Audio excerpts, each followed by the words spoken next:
Nós vamos explorar agora como o mercado de carbono e as políticas de desenvolvimento sustentável são fundamentais na matriz de risco ESG. Temos o privilégio de receber 3 especialistas de destaque nesta área que vão formar o nosso painel de agora. Ela é advogada com especialização em políticas de mudanças climáticas, mestre em Direito Internacional e Europeu e doutora em Governança Climática. Atualmente, é diretora de Assuntos Regulatórios na Biomas do Brasil. Com vocês, Natália Braga Renteria.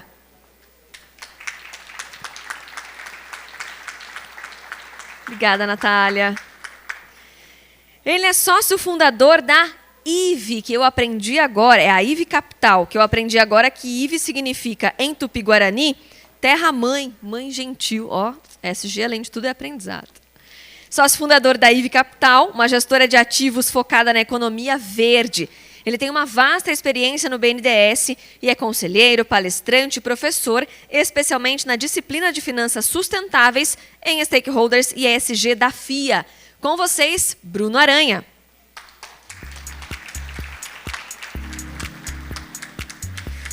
E ela é advogada especializada em Direito Ambiental e Mudanças Climáticas no escritório Matos Filho, onde coordena uma equipe dedicada ao mercado de carbono. Sua atuação inclui o assessoramento em diversas operações relacionadas às mudanças climáticas. Recebam agora Tabata Guerra Bocaneira. Obrigada, Natália, Bruno, Tabata. Que seja um excelente painel para vocês e para todos nós. Muito obrigada, desde já.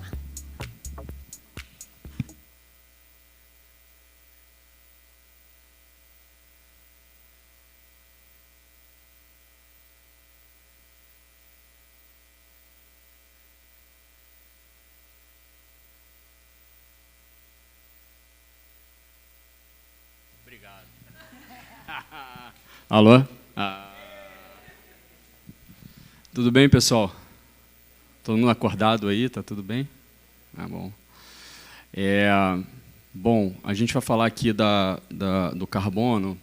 E aí, como introdução, eu queria falar um pouquinho sobre os conceitos, né? Às vezes a gente fala dos assuntos e perde um pouco das razões da existência dos assuntos e dos ativos, né? E aí, carbono, ele é um conceito que ele busca, em verdade, precificar, dar preço e atribuir a um agente uma determinada externalidade, né? Eu quero dizer com isso, quando você tem uma indústria que você produz bens e serviços, aí, tem empreendedores aí? Não. Alguns? Ótimo.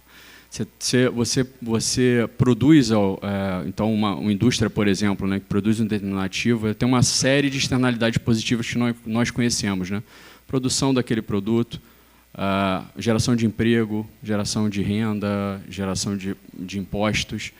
Mas existe uma externalidade negativa, que é decorrente da emissão de carbono, decorrente daquela atividade. E aí, quando você tem essa emissão, né, dentro do nosso modelo mais tradicional, essa externalidade, pessoal, aí de cima, a externalidade que é causada por essa atividade, ela é uma externalidade que é uma externalidade negativa, né, que você tem uma emissão de carbono na atmosfera e que ela é compartilhada pela sociedade, né? Então, a questão do carbono e do crédito de carbono, eu estou aqui do lado dos especialistas, para a gente se aprofundar sobre o tema, nada mais significa do que você precificar essa externalidade. Você dá preço a essa externalidade, que no meu exemplo, é negativa. É você dar preço e imputar àquele ator que provocou aquela externalidade o preço por conta dessa externalidade negativa.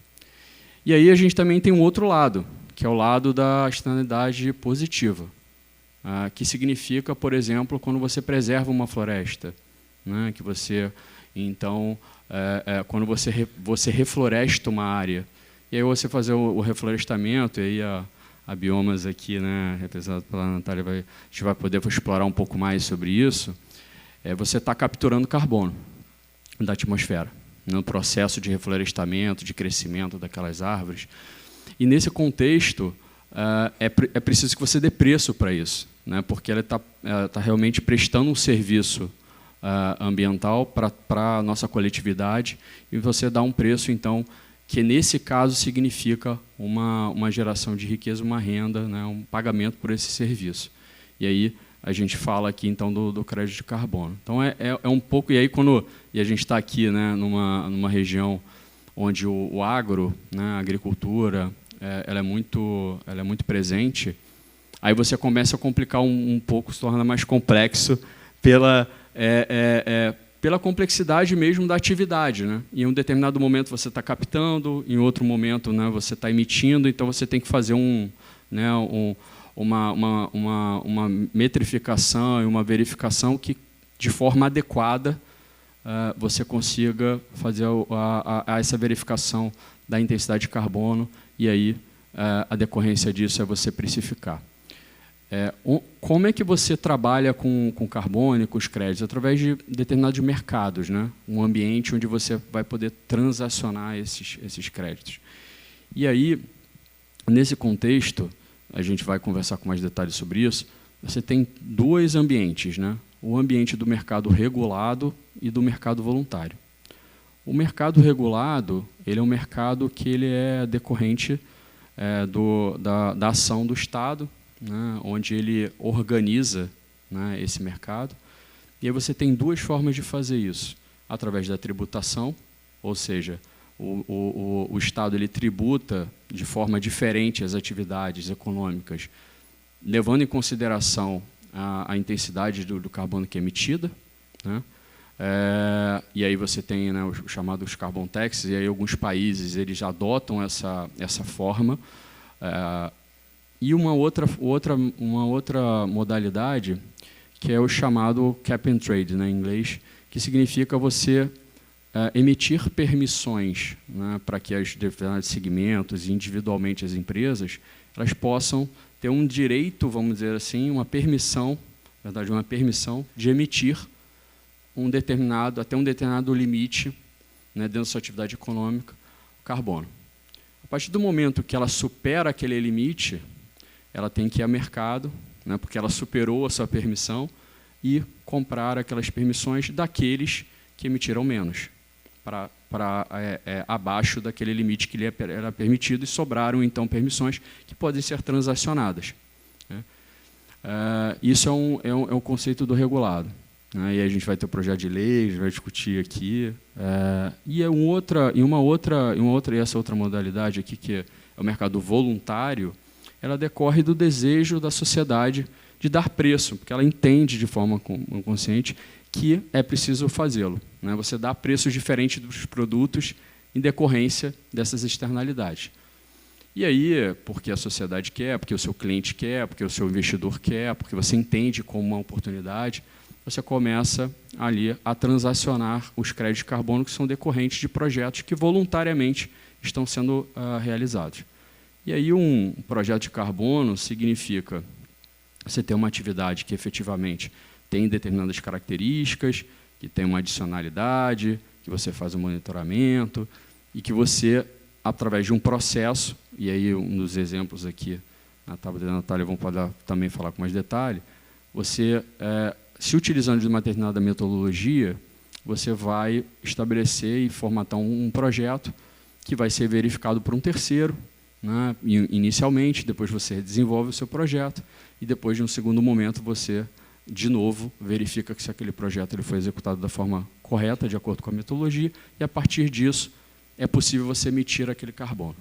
E aí aquele carbono ele é transacionado de forma voluntária, através de contratos privados, entre aquele que é demandante, que quer fazer a compensação dessas emissões, e aquele que é dono daquele crédito, porque ele, através daquela atividade, que tem a externalidade positiva, né, ele é proprietário do crédito. E aí você tem processos transacionais de compra e venda daquele carbono, que é o chamado a compensação, ou em inglês, o offset, e aquele que compra, ele aposenta aquele crédito e compensa as suas emissões. Esse mercado voluntário é um mercado que cresceu muito intensamente, principalmente a partir de 2019.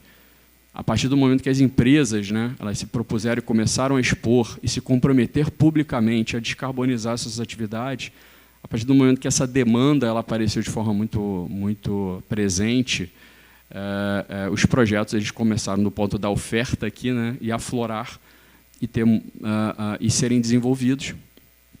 Esse é um mercado que se estima, né, tem várias estimativas, ou pelo menos até no ano de 21 se estimava que poderia chegar até 2030 entre 50 a 100 bilhões de dólares. É um mercado extremamente relevante. Vocês também veem que tem uma variância grande, mas são todos números muito superlativos. E o Brasil ele se apresenta como um local com muita oportunidade para ter uma parcela relevante desse mercado, né? E aí a gente não precisa aqui detalhar qual a nossa capacidade, seja de preservação, e aí falando de soluções baseadas na natureza, né, de preservação das florestas e de reflorestamento, né? Então, você tem uma série de possibilidades aqui dentro do Brasil de nós, como país, sermos um ambiente muito relevante para o desenvolvimento desse mercado. Isso aconteceu aqui de uma forma acelerada durante os últimos anos, mas especialmente nesses últimos 2 teve muito questionamento relacionado à integridade desses projetos, né, uma série de divergências sobre essa adicionalidade dos projetos que foram executados. E aí a gente está aqui agora num momento, né, de muita discussão no mercado voluntário, onde isso acontece, né, a questão das metodologias e as certificações, mas também o nosso mercado regulado, que há bastante tempo está sendo discutido, se esperava que fosse aprovado no ano passado, não aconteceu, e continua em discussão no Congresso Nacional. Tá bom?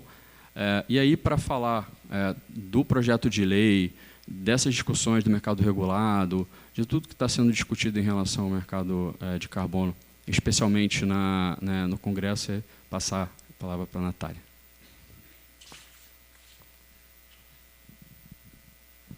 Olá, boa tarde a todos. Eu peço, por favor, que os meus slides sejam disponibilizados. Eu estou muito feliz de estar aqui com vocês. Hoje, o que eu convido a todos é de fazer um sobrevoo sobre a situação dos mercados de carbono no mundo, mas principalmente no Brasil. A gente vai entender o momento que nós estamos no Brasil. Vamos lá. O que é importante, o que eu queria trazer para vocês como conceito?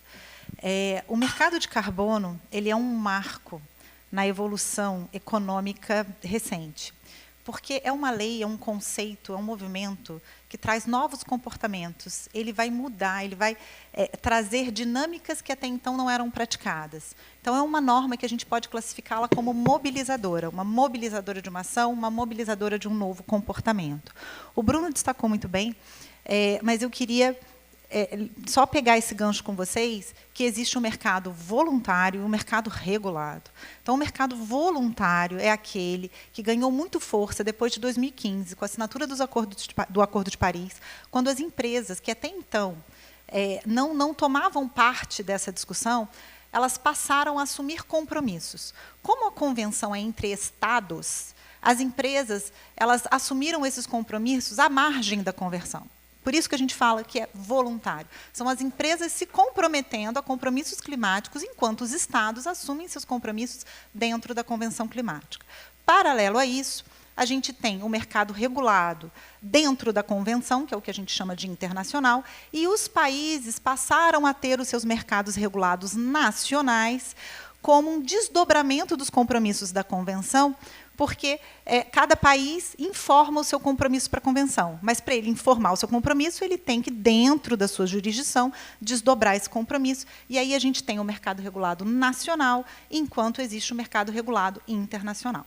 Então, pegando esse gancho, vamos entender hoje, por favor... eu estou passador. Vamos lá. Vamos entender hoje a situação no mundo. Tá? Então, esse daqui, para vocês entenderem que o mercado de carbono não é uma ilusão, ele já existe.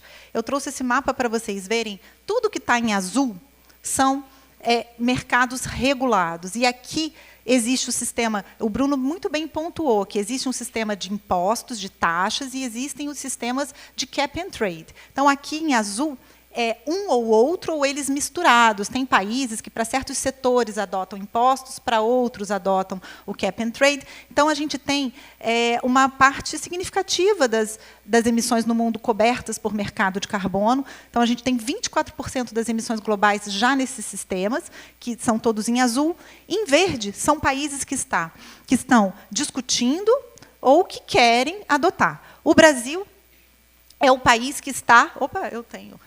É um país que está, vamos lá se eu consigo, discutindo. Então, você vê que o verdinho dele é um verdinho mais escuro, porque a gente já caminhou alguma coisa.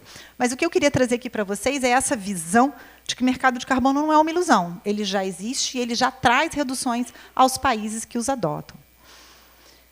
Agora, vamos para o Brasil. Como que nós estamos tratando hoje no Brasil? Existe um PL, um projeto de lei, como o Bruno trouxe, que está em discussão no Congresso Nacional, e que ele tem essa apresentação aqui que eu estou trazendo para vocês. São 3 eixos e uma variável. Ou seja, eu tenho um mercado voluntário, mas mercado voluntário tem regulação? A gente regula mercado voluntário? Não. São regras de comercialização do crédito. E o mercado regulado, do tipo cap and trade europeu, que está sendo introduzido ao Brasil pela primeira vez. A gente não tem essa lei. Então, um sistema novo, regras de comercialização. A interoperabilidade, ou seja, como que tem a incidência do mercado voluntário no regulado. Isso é uma particularidade brasileira valiosa, porque ele atende a uma necessidade nossa, ao nosso perfil de emissões. Então, a interoperabilidade, que são a entrada de créditos para o sistema, que eu vou mostrar para vocês, e também autorização para exportação. E, além disso, uma modificação que foi trazida durante as discussões, que é o mercado jurisdicional, que é o voluntário a nível estadual. Então, isso é para vocês entenderem o que está dentro dessa lei, né? A sistemática. Já entendi que tem esses espaços, mas o que está dentro desses espaços? Tandã! Então, mercado voluntário, né? O que a gente tem no mercado voluntário? A gente tem... Ih, desformatou um pouquinho, vocês não reparem. A gente tem um gerador do crédito. Então, o gerador é o proprietário da terra. A gente tem o desenvolvedor. A gente tem a certificadora. E, por fim, a gente chega ao crédito de carbono. Então, quando eu digo para vocês que o mercado voluntário ele traz regras de comercialização, o que a gente vê no PL são regras de tributação, reconhecimento de conceitos, mas você não regula o mercado voluntário. E aí o nosso PL é muito interessante porque ele traz 2 caminhos, o que é muito positivo.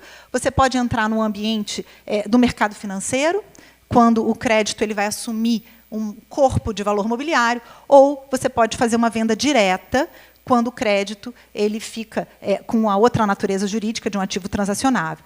A tributação segue o ambiente de comercialização, mas, no fim, ambos chegam ao comprador. Então, isso foi uma estrutura bastante positiva que foi criada. Do outro lado, a gente vai no mercado regulado, que é o mercado que está sendo introduzido por essa lei.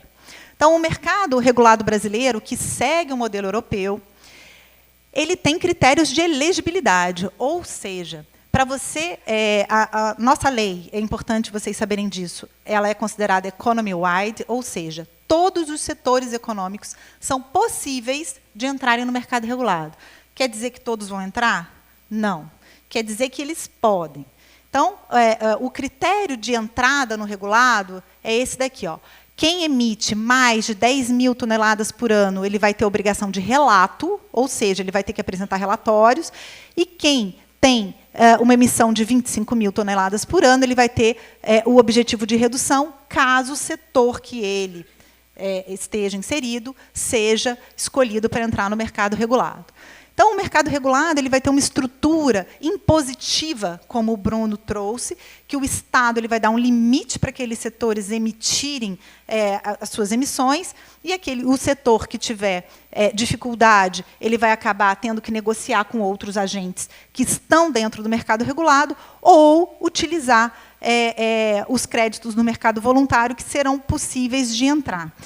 O crédito do mercado voluntário no regulado, a gente tem que lembrar disso, tem um limite, tem critérios de elegibilidade, não é todo o crédito que entra, justamente para você não prejudicar o sistema do mercado regulado. Então, o mercado regulado brasileiro ele segue esse sistema que eu trouxe para vocês, basicamente, são 3 níveis, né? Um órgão de diretriz geral, um órgão regulador e um registro central, que vai cuidar do ativo do próprio mercado regulado, que é a cota brasileira de emissões, o crédito do voluntário que entra no mercado regulado, que ganha um nome novo, e o crédito que vai ser exportado para o exterior, ele também tem que passar pelo controle do mercado regulado. Destaque aqui para o mercado jurisdicional, que ele se liga ao mercado voluntário através de uma abordagem de não mercado, que são fundos estatais, ou uma abordagem de mercado, que é quando o Estado estabelece os projetos. Então, para vocês entenderem que o que está vindo na lei aí, que vai atingir os nossos setores econômicos, que veio para ficar e para ser ampliado, é isso aqui que eu apresentei para vocês.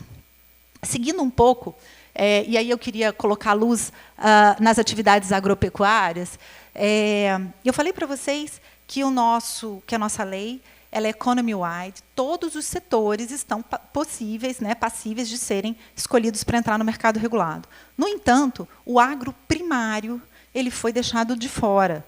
Mas foi deixado de fora 100%? O que isso significa? A gente ouve falar, o agro ficou de fora. Ficou mesmo? O que isso quer dizer?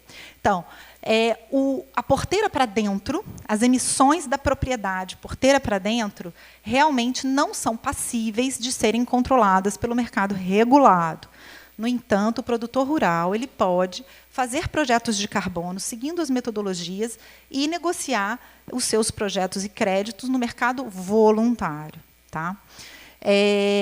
Então, as emissões diretas da plantação, da pecuária, e as indiretas, como os combustíveis dos tratores, não entram no mercado regulado. Agora, toda a indústria de insumos, de matérias-primas, e toda a agroindústria, que é o que vem depois, sim, eles entram no mercado regulado. Então, a gente tem que entender que a agroindústria está, sim, dentro do mercado regulado, e o produtor ele não está da porteira para dentro, no entanto, ele pode desenvolver projetos no mercado voluntário. Entendido isso, eu já estou finalizando, e eu queria trazer para vocês o que é o interessante do mercado de carbono. Ele traz mecanismos que flexibiliza e eles favorecem a gente cumprir com os nossos objetivos climáticos. Ele é um mecanismo financeiro de facilitação. Agora, ele acaba atingindo 2 características distintas. Quando você está no mercado voluntário, ele é um catalisador de financiamento. Então, a gente tem aqui no Brasil áreas degradadas, a gente tem áreas para serem preservadas. O projeto de carbono, para ele ser bom, ele só acontece se aquele fluxo financeiro for exclusivo para o projeto. Então, ele é um catalisador de financiamento. Do outro lado, o mercado regulado, ele mitiga emissões, ele impõe a setores econômicos que não adotariam reduções àquela obrigação. Então, ele tem esses 2 lados. Ele pode ser uma atração, ele pode favorecer a atração de capital e ele pode, ao mesmo tempo, ter uma ação mitigadora. E é por isso que eu defendo que ele é uma norma mobilizadora. Ele mobiliza novos comportamentos para atingir novos resultados. A gente não pode esperar atingir novos resultados fazendo sempre a mesma coisa. Então, é necessário, sim, novos instrumentos que nos tragam esse caminho. É isso, pessoal. Muito obrigada. Pessoal, você consegue voltar rapidinho no slide da Natália? Só fazer um comentário aqui. O outro. Ah, está com você, está com você. O outro, mais um. Aquele da portinha aqui. Que a Natália colocou aqui um ponto interessante da interoperabilidade. Essa portinha aqui, pessoal, é o que é chave, né? Porque aqui no mercado voluntário, como ela destacou, você vai ter muito projeto relacionado à floresta, relacionado à preservação, a reflorestamento, uma série de coisas que a partir desse momento que você tem a emissão, né, e essa interoperabilidade, você permite que esses projetos, esses créditos, eles fluam para o mercado regulado, onde as empresas que são emissoras, após a instauração do mercado, que deve acontecer em breve, elas vão estar lá, né, com uma série de compromissos E aí elas vão poder se utilizar desses créditos desde que seja, né, desde que você tenha determinadas características que vão ser imputadas pela norma, fazer então com que essas empresas elas possam financiar na prática esses projetos aqui, né? E aí, então esse ponto que eu inclusive acho que está muito na discussão se vai ter interoperabilidade ou não, é fundamental ter aquela portinha ali, para que o mercado voluntário, né, todos esses créditos, eles possam fluir para esse mercado regulado aqui, né, por um preço que hoje você não tem no mercado voluntário, e aí, a partir desse momento, o mercado regulado ele poder fazer o uso e financiar, né, então, as empresas financiarem esses projetos que estão nesse lado aqui sendo realizados. E aí, realmente, a gente vai conseguir manter a nossa floresta em pé, reflorestar, como a Natália falou, né, essas terras degradadas, são 50 milhões de terras degradadas no Brasil, enfim, esse número varia um pouco. Então, eu só queria fazer esse comentário, que eu acho que é bacana. E, Tabata, se você pudesse falar um pouquinho da liderança do Brasil, né, como é que ele está se posicionando, tem toda essa discussão que está acontecendo no mercado regulado, para além da discussão do mercado regulado, tem muita coisa acontecendo, né, relacionada à temática, então, se você puder... Claro. Você está com... Acho que se puderem botar já ali os pedi para o rapaz trocar. Bom, boa tarde, pessoal. Um prazer enorme estar aqui hoje falando desse tema tão relevante aqui para o nosso país. Acho que ele vai colocar... maravilha. Então, eu queria só retomar um pouquinho aqui de onde a Natália parou, falando de mercado de carbono regulado, mas eu queria também falar um pouquinho sobre políticas climáticas, né? O nosso painel, ele também tem essa temática de mercado regulado, mas eu acho que é relevante também a gente discutir um pouco políticas climáticas de modo geral aqui no Brasil. Então, só dando aquele passo para trás, esse primeiro slide, ele é só para ilustrar bem brevemente como toda essa discussão de se regular o mercado aqui no Brasil ganhou uma dinâmica muito grande no Congresso Nacional. Então, assim, desde 2021, as discussões elas se intensificaram muito. A gente teve 2 projetos de lei principal, o 2148, que tramitou na Câmara, que antes era o 528, o 412, tramitando no Senado. E fato é que, depois de longos debates, inúmeros textos, a gente chegou na versão que hoje em dia está no Senado, aguardando designação de relator, sob esse número aí, 182, e que vai ter essa estrutura que a Natália trouxe para a gente. Apesar de ainda existirem algumas divergências entre atores bem relevantes com interesse na regulação do mercado, existe uma expectativa muito grande de aprovação em breve desse PL. Como o Bruno mencionou, a gente tinha uma expectativa de aprovação no ano passado, aí depois a gente teve uma expectativa de aprovação no primeiro semestre desse ano, na Semana do Meio Ambiente. Temos uma nova expectativa para aprovação em agosto. Fato é que aprovar esse projeto de lei para regular o mercado aqui no Brasil, principalmente nesse momento que o Brasil está se preparando para sediar a COP no ano que vem, é muito simbólico. Então, o Brasil ser sede da COP, ou seja, da Conferência das Partes, para a discussão dessas questões de mudanças climáticas, é extremamente emblemático. Então, a edição de 2025 vai ser realizada em Belém do Pará, e é uma grande oportunidade que o Brasil tem para se posicionar como líder dessas discussões de políticas climáticas. Então, diante dessa urgência toda, eu acho que é interessante a gente ter em vista que o arcabouço aqui jurídico, regulatório, ele é muito relevante porque a gente está falando, o Bruno falou, a Natália falou, sobre uma oportunidade de investimentos aqui no Brasil. E oportunidade de investimento, o investidor, ele demanda segurança jurídica. Então, é importante a gente entender um pouquinho o que o Brasil tem feito com relação a esse tema. Por se tratar, né, de uma problemática mundial, então, essas questões, o enfrentamento das mudanças climáticas, é fundamental que ele seja discutido entre os países, que é o que a Natália trouxe ali para a gente, já mencionou brevemente, que todas essas discussões elas são debatidas ali no âmbito da Conferência das Partes, das COPs, E o Acordo de Paris é um dos principais tratados firmados entre os países no século, busca justamente endereçar e enfrentar essa problemática das mudanças climáticas. E no âmbito do Acordo de Paris, cada país apresenta o que a gente chama da sua contribuição nacionalmente determinada, a sua NDC. E o Brasil apresentou a sua NDC, fez uma atualização recente no ano passado. As NDCs elas têm que ser atualizadas a cada 5 anos e o objetivo é que elas se tornem cada vez mais ambiciosas. E o que o Brasil colocou aqui na NDC dele? O Brasil ele se comprometeu a uma meta voluntária, se comprometeu a reduzir mais ou menos 48% das suas emissões até 2025 e a reduzir 53% das suas emissões aproximadamente até 2030, atingindo a neutralidade climática até 2050. E é importante a gente saber o que o Brasil traz na sua NDC, o que é a NDC, justamente porque ela vai servir como um guia para o estabelecimento de políticas climáticas aqui no Brasil. O Brasil vai consolidar os seus esforços no chamado Plano Clima. E esse Plano Clima, né, um dos grandes objetivos também é cumprir com o que o país se comprometeu na NDC.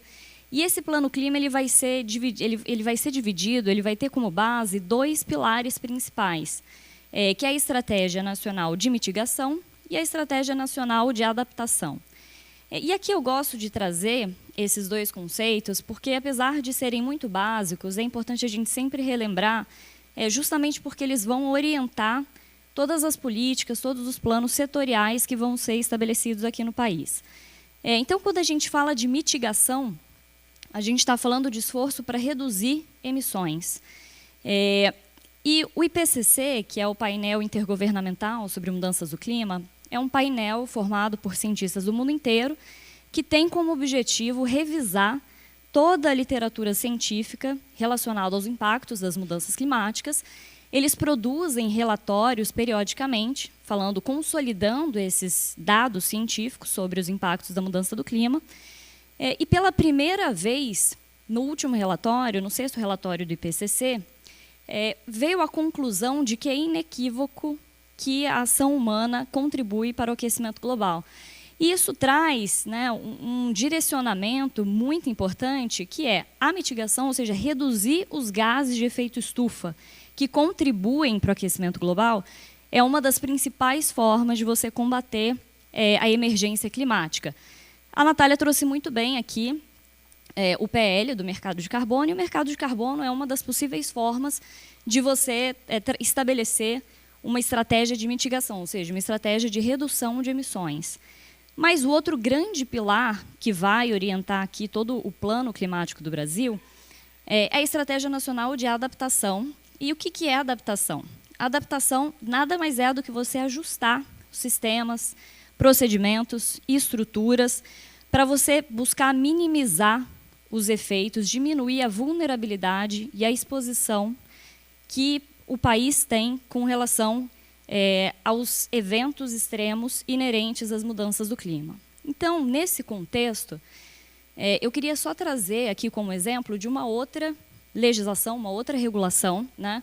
Então, como a gente falou, o mercado ele é um dos instrumentos que o Brasil vai se valer para endereçar as questões climáticas, mas existem diversos outros. Então, essa lei aqui, eu trouxe para exemplificar, ela foi publicada em junho desse ano, e ela traz justamente as diretrizes para a elaboração de planos de adaptação às mudanças climáticas. E aqui, principalmente, né, depois da tragédia do Rio Grande do Sul, é muito importante trazer esse conceito. Então, assim, é importante falar de mercado, é importante falar de mitigação, mas é importante também falar de adaptação. Ou seja, quais vão ser as estratégias que o Brasil vai adotar justamente para reduzir a sua vulnerabilidade aos impactos das mudanças climáticas, aos eventos extremos que vão ser cada vez mais frequentes.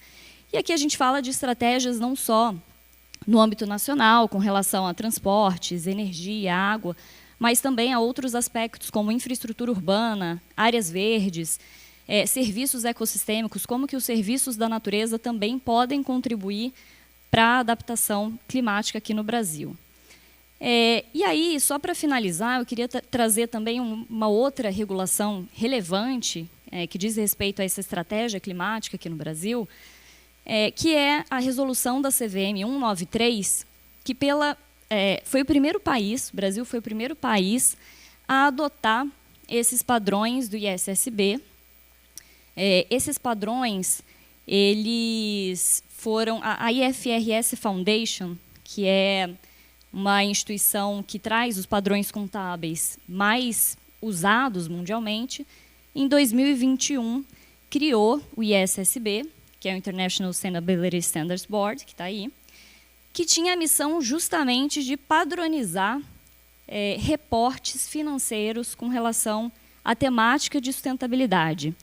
E o ISSB, no meio do ano passado, publicou os seus 2 primeiros padrões, que são esses que eu trago aqui. IFRS S1, que é o padrão para a divulgação de informações financeiras relacionadas à sustentabilidade, e o IFRS S2, que é o padrão para a divulgação de informações financeiras relacionadas às mudanças climáticas. E qual é a relevância disso? A relevância é que toda companhia aberta, a partir de 2026 de forma obrigatória e a partir do final do exercício de 2024 de maneira voluntária, vai ter que reportar as suas informações relacionadas à sustentabilidade e mudanças climáticas com base nesses padrões.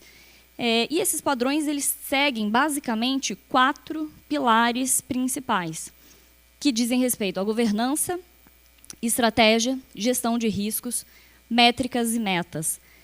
E qual que é a relevância disso? A relevância é que as empresas cada vez mais vão ter que estar preparadas internamente, vão ter que estar muito bem capacitadas para conseguirem cumprir com essa obrigação de reporte, tendo em vista que você vai ter que ter um nível de detalhe de informações muito grande. Então, você vai ter que falar qual é a estrutura de governança que está olhando para a gestão de riscos e oportunidades relacionadas a questões de sustentabilidade e mudanças climáticas. Quais são os procedimentos para gerir esses riscos? Quais são as principais metas que a empresa tem? Como ela vai cumprir? De que forma? Vai ter que fazer, e aqui é bem relevante, porque aqui é uma grande diferença do que vem sendo discutido lá na SEC, nos Estados Unidos, é que aqui vai ter obrigação de reporte de escopo 3 também. Então, acho que a ideia era só trazer um pouco de outros panoramas aqui em termos de políticas climáticas que o Brasil vem adotado e discutindo. Obrigada, pessoal.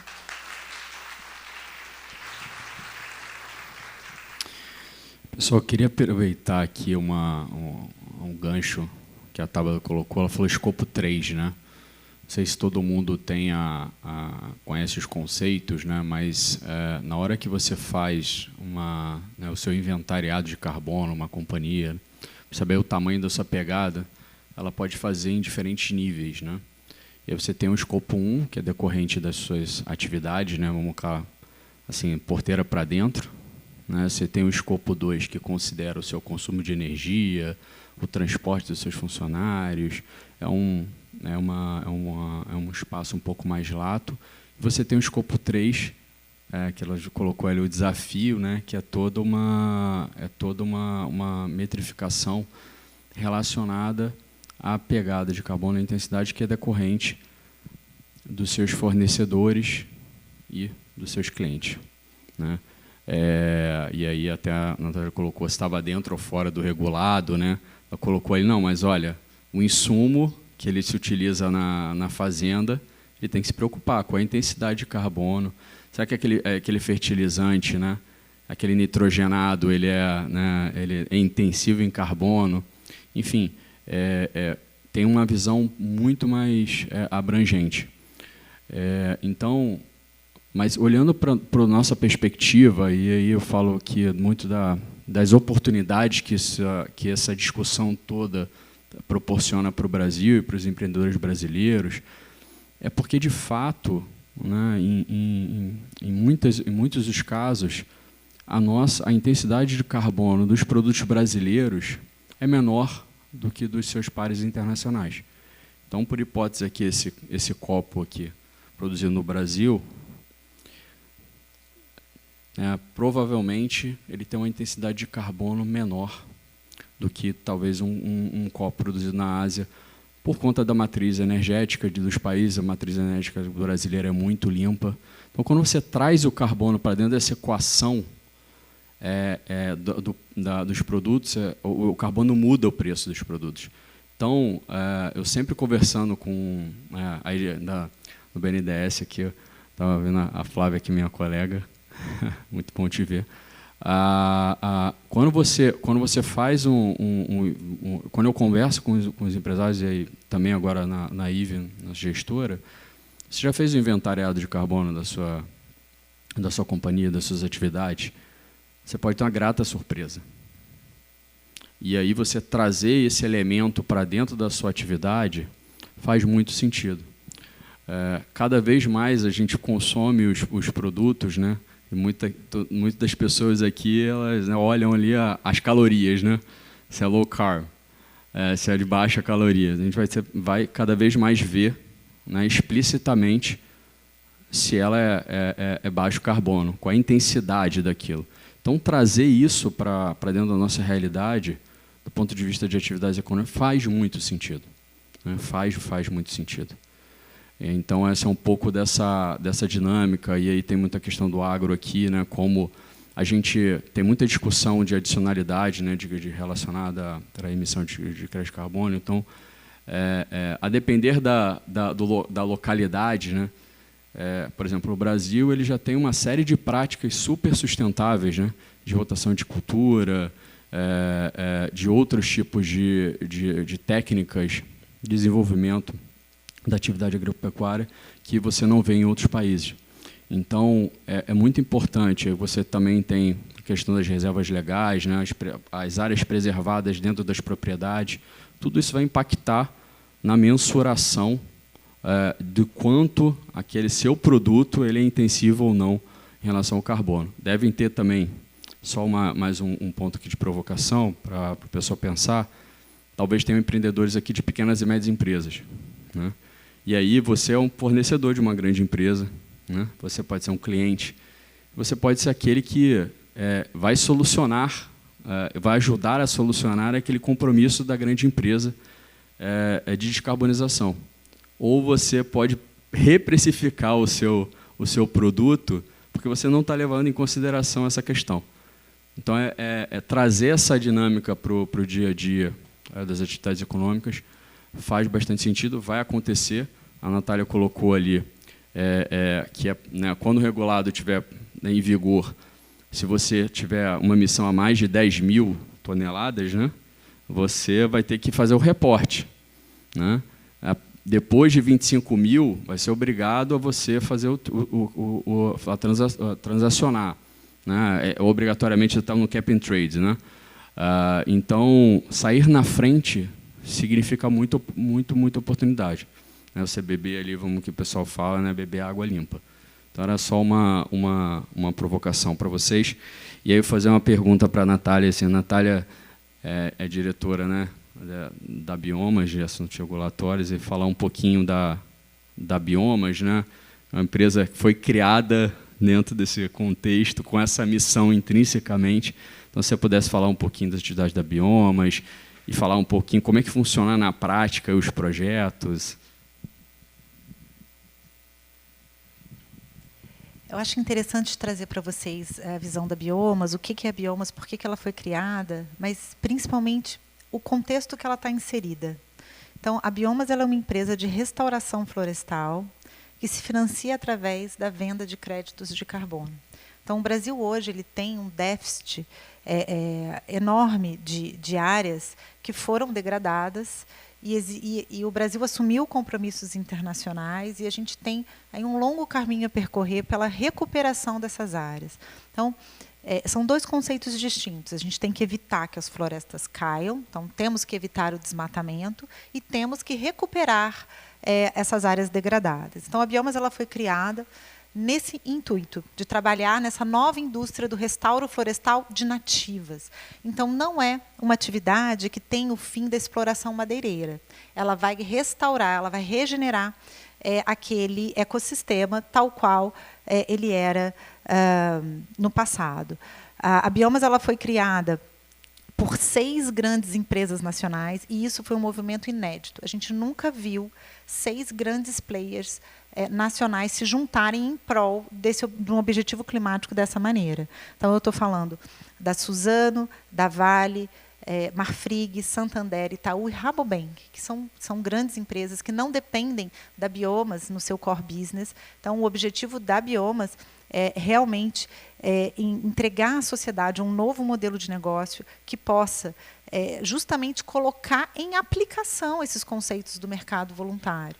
E, em fazendo isso, trazer para o Brasil um novo nível de governança e de integridade. Vocês devem ouvir questionamentos no mercado voluntário sobre essas questões, até então, que não são presentes. E o crédito de restauro, ele é um crédito nobre, ele é um crédito muito difícil de ser gerado, porque imagina o custo de capital que você tem de pegar uma área degradada e recolocar uma floresta ali. Então, existe uma demanda de capital inicial muito alta, e que o mercado de carbono ele acaba tendo esse papel essencial, porque sem esse financiamento não seria possível você financiar atividades que visam recolocar florestas e sem explorar essa madeira. Então, é uma atividade nova e a gente tem que encontrar soluções novas. E a Biomas vem nesse intuito. Hoje a gente já está entrando em fase operacional, justamente para colocar esses projetos em andamento. Não, muito legal. E, Tabata, se você pudesse falar um pouquinho, a gente falou um pouquinho de risco, né? E trabalha em diversas operações, né? Do ponto de vista de financiamento, de investimento, mas também de comercialização dos créditos. Como é que seus clientes estão vendo, né? A gente passou um pouquinho aqui por essa discussão, né? De questionamento sobre determinados projetos, do desenvolvimento, da adicionalidade deles. E aí, você trabalha, né, seja com desenvolvedores, seja com grandes empresas, o que cada uma está preocupada? Se você puder falar um pouquinho e como o trabalho, né, de vocês pode aí mitigar esses potenciais riscos. Claro.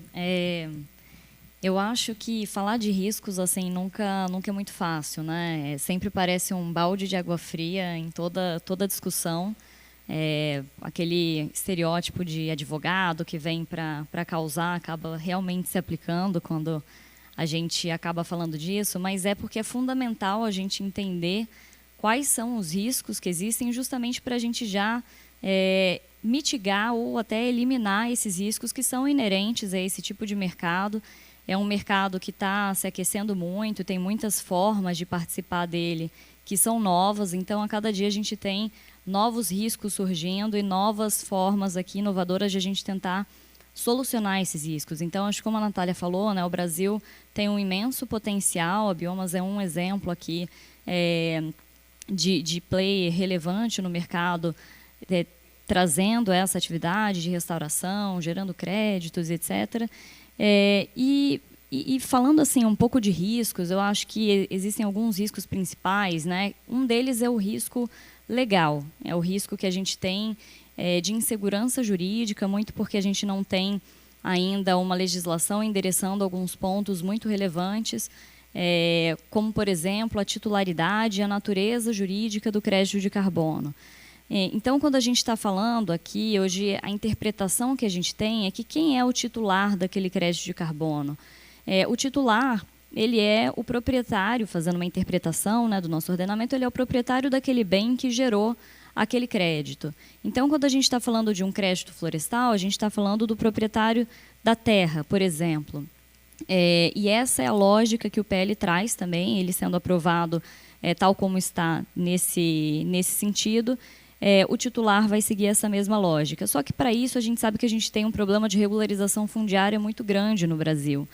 Então, uma forma de tentar mitigar esse risco é justamente fazer uma due diligence correta daquela cadeia dominial, daquele imóvel, tentar trazer um pouco mais de segurança, porque se a gente entende que o titular do crédito de carbono originário é o titular daquele bem, que ele pode transferir livremente, né, para quem ele quiser, é importante que a gente garanta que aquele titular que está ali se colocando como o dono daquele crédito, a gente garanta que ele realmente é o titular daquele bem.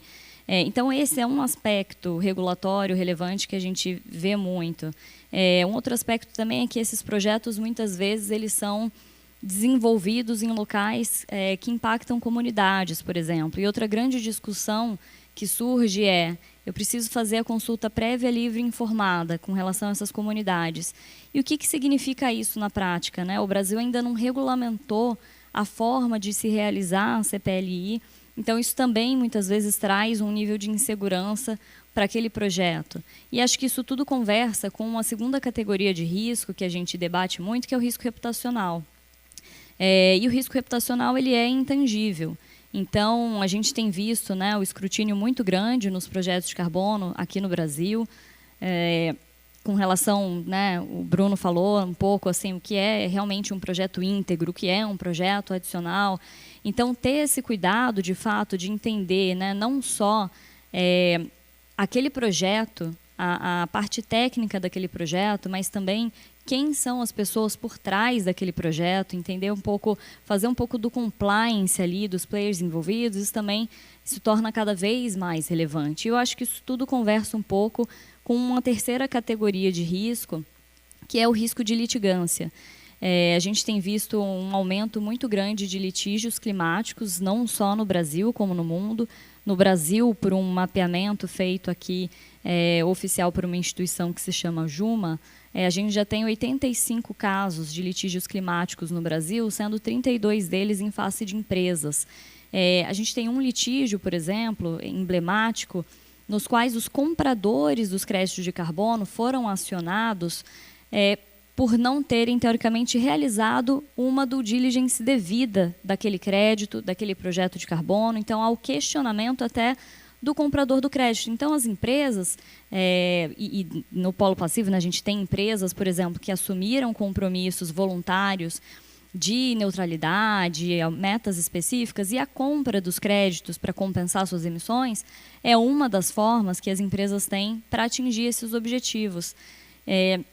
E quando você assume esse compromisso, você tem essa meta, que teoricamente é algo bom, você tem que tomar cuidado hoje em dia justamente com esse risco também, com esse risco que você tem justamente de qual é a meta que você está endereçando ali, como você vai cumprir essa meta, o que você vai reportar com relação a isso.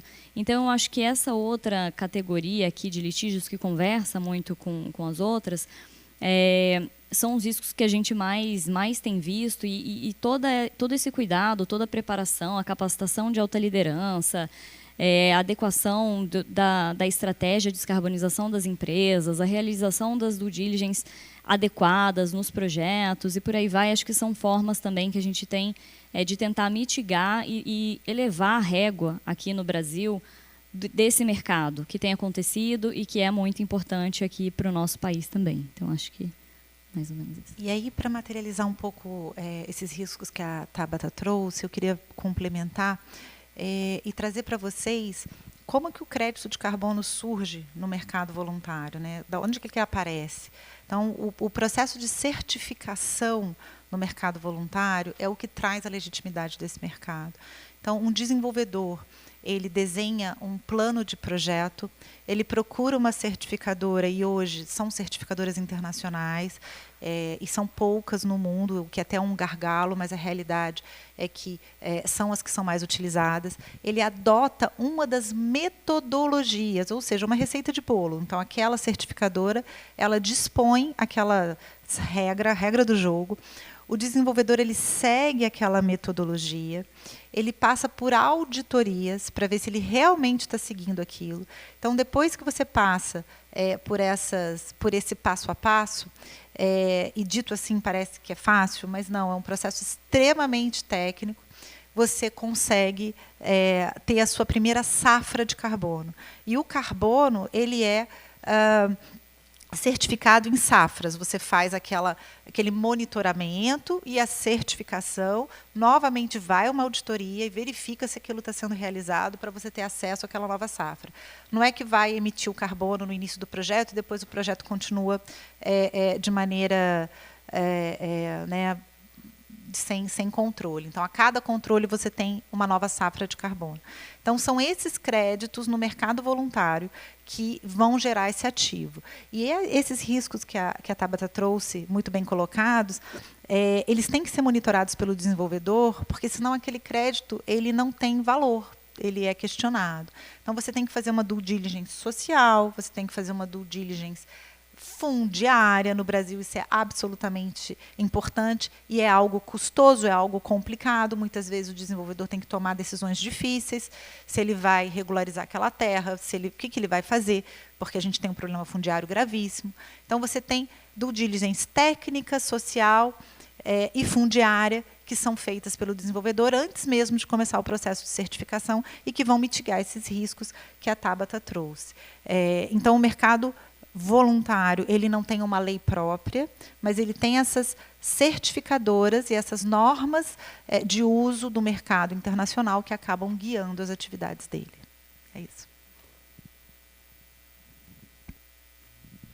E aí esse ponto é bem importante, né? Porque, assim, de fato, também, sempre esse processo de questionamento e de debate tem um output aí, bem positivo também, porque faz com que realmente ocorra um revisitar das metodologias, né?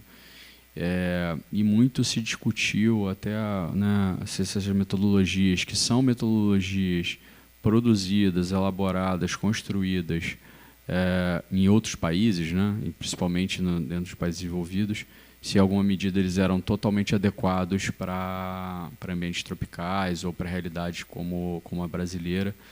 E o que você vê muito é esse processo de revisão que está acontecendo, as normas sendo revisitadas por essas certificadoras né, que têm a proeminência do mercado, o mercado reconhece como adequadas, mas ampliando o diálogo, né, e ampliando o debate do ajuste dessas metodologias, que é um processo de desenvolvimento, né?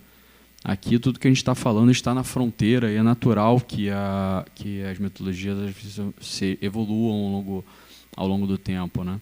E é o que a gente viu aí na última COP também, um movimento das certificadoras de se congregarem, né, e assumirem compromissos de também buscar uma comunhão de esforços aqui para harmonizar normas, né, harmonizar as métricas, buscar ter aqui um pouco mais de uma racionalização, né, das metodologias. Então, a gente viu isso muito forte no momento, então, que se torna mais crítico, que o mercado ficou um pouco ali um pouco em compasso de espera, uma redução das transações que acontecendo, ao mesmo tempo que tiver claramente, né, não parou todos os compromissos das companhias. Por outro lado, né, cada vez mais companhias com comprometimento de descarbonização e com cada vez mais qualidade dentro desses compromissos, né? Você utilizando também de metodologias para além de você fazer um compromisso que você vai ser, né, neutro em carbono em 2050, é você mostrar como você vai chegar lá, como ele vai, né, como você vai transcorrer aqui esse percurso com metas intermediárias, como é que você vai fazer isso, quanto que você vai reduzir as emissões, ao mesmo tempo que você vai se utilizar dos créditos para compensar o que você não consegue emitir. E aí eu particularmente acho que a gente deve fazer tudo, né?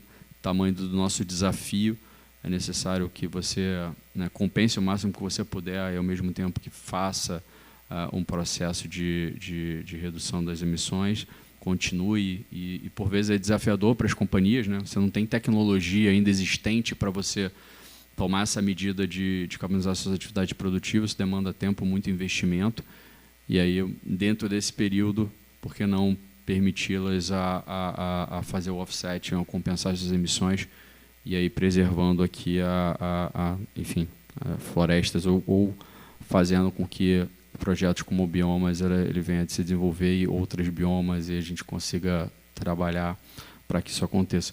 Eu só tenho uma dúvida do tempo aqui, a gente está terminando, e aí eu não sei se a gente vai para as perguntas aqui, a gente não teve...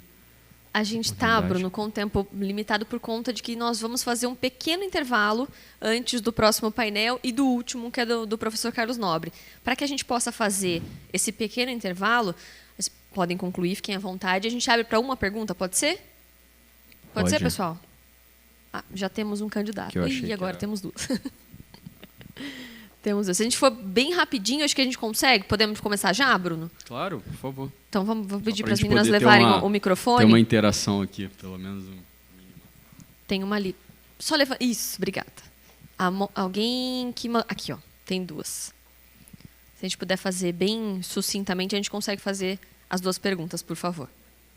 Mais para poder dar essa pausa para vocês também, para os outros últimos painéis.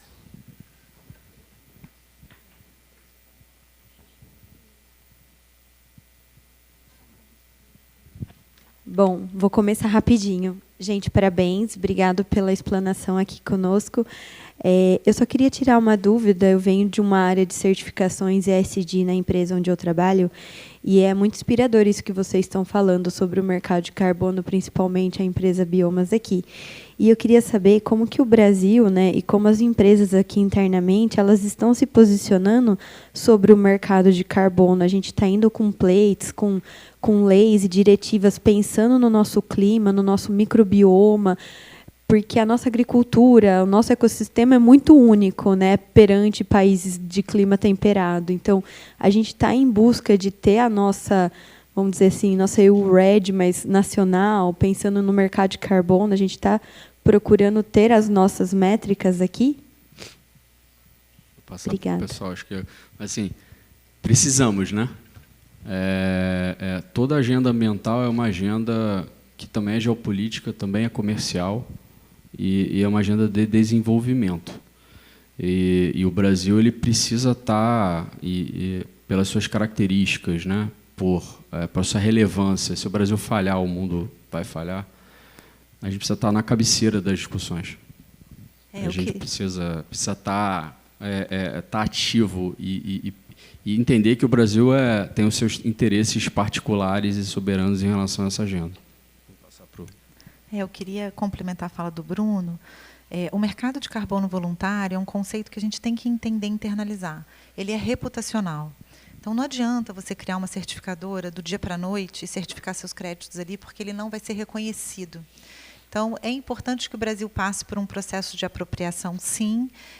Essas metodologias já têm abertura, inclusive das certificadoras internacionais, para apresentação de ajustes relacionados à nossa necessidade. Isso já está ocorrendo. Agora, é pouco. A gente precisa ir além. E a gente tem iniciativas, sim, por exemplo, lá, com o professor Serri, da Exal, que a gente já tem um centro de carbono que está cuidando de carbono no solo, tropicalização de uma maneira muito séria. Então, a gente tem que fazer esse investimento. Agora, existe ainda um desconhecimento muito grande da matéria do público em geral, e muitos mitos, muitos assuntos não entendidos, não resolvidos, e a gente precisa também, isso que o Bruno falou, de se colocar perante o mercado internacional. O Brasil precisa mandar uma mensagem que o nosso mercado voluntário ele não é menos importante que o regulado, porque é o voluntário que absorve todos os projetos de soluções baseadas na natureza, que é o nosso diferencial. Então, a gente tem que cuidar para modular e melhorar o nosso branding internacional, que precisa deixar claro que a gente tem capacidade de entregar projetos no mercado voluntário de soluções baseadas na natureza no mais alto grau de integridade. Oi, boa tarde. Parabéns aí pela apresentação. Meu nome é Fábio, sou professor também na FUMEP. Minha pergunta é, antes de chegar no mercado de carbono, eu ouvi lá sobre os dois mercados, né, voluntário e regulatório, mas principalmente a questão do regulatório. E quando você tem, a partir de uma quantidade de emissões, acredito que é 10 mil toneladas e 25 será compulsório, mas antes de chegar com relação aos inventários, né? Como isso vai ser visto, né? Hoje a gente tem algumas ferramentas, como o próprio GHG Protocol, que nos fornece planilha, e a gente sabe que tem a 14063, né, que nos dá as diretrizes, né, para a construção dos inventários e também a certificação. Mas com relação a antes de chegar no mercado, como que esse inventário ele vai ser validado e a partir do momento que vai ser obrigatório daí nessas empresas que terão essas emissões, né? Vocês têm essa ciência de como que a gente pode entender essa questão dos inventários? Obrigado. Claro. Eu vou fazer aqui um comentário, aí depois, Natália, fica à vontade para complementar. Mas esse é um excelente ponto, assim, no âmbito até das discussões do mercado regulado de carbono, o que vai ser aceito, né? O reporte das empresas, a gente já sabe que muitas delas utilizam um GHG, por exemplo, e eu acho que perpassa muito pela questão da credibilidade daquela informação e da padronização daquela informação. Então, a gente ainda vai ter, no âmbito de regulamentação aqui, quando o projeto de lei ele for aprovado, depois isso vai ser regulamentado justamente para a gente entender quais vão ser, não só as metodologias que vão ter que ser utilizadas para você conseguir ter ali uma credibilidade daquele crédito de carbono do mercado voluntário, que vai poder ser utilizado no âmbito do regulado para compensar as emissões, como offset, mas também toda essa parte de como as empresas vão fazer as suas curvas de emissão de gases de efeito estufa, quais vão ser as métricas, as metodologias. Isso já vem sendo discutido em fóruns específicos com vários entes, vários players no governo, tem vários ministérios atuando em conjunto justamente para que todo esse reporte, todas essas questões elas sejam endereçadas, regulamentadas, para a gente entender e ter segurança de que aquela informação, o meu inventário, utiliza a mesma metodologia que o seu, por exemplo. Se você quer complementar alguma coisa. Mesmo MRV, a gente não pode lidar com o que a gente não conhece. Então, o inventário é o passo número 0. A gente não pode falar de um mercado regulado. O mercado regulado ele tem como princípio de integridade. Imagina, você dá o direito a alguém de poluir. E você, para fazer isso, se baseia nas emissões daquele ator. Se eu meço isso de maneira equivocada, eu estou sendo injusta com aquele player. Então, o inventário é o passo número 0. Já existem trabalhos desenvolvendo isso a nível do governo federal, mas é um caminho que precisa ser aperfeiçoado e fiscalizado. Porque aí você vai, no regulado, né, você vai ter uma admissão de determinadas metodologias, né? E aí olha só a importância disso, né, de você fazer isso corretamente. E aí você, né, de maneira a estimular o desenvolvimento ou frear o desenvolvimento. Então, você precisa realmente ter um trabalho. Agora, foi o que eu tinha falado, né? Cara, cai de cabeça nesse negócio, faça a medição, é o passo número 1, traga isso para dentro da tua realidade de tomada de decisão, porque o mundo já está caminhando nesse sentido. Quando você chegar mais rápido, você vai ter uma vantagem competitiva. Quando virar regulado, quando é obrigatório, você não tem percepção de valor. Cumprir a lei é cumprir a lei. Agora, quando você está na frente, aí você tem um prêmio verde. Então, vai na frente. Vai na frente que você vai ter esse diferencial e aí a sua empresa vai estar gerando mais valor do que as demais. Muito obrigada, Bruno, Natália, Tabata. Uma salva de palmas para eles.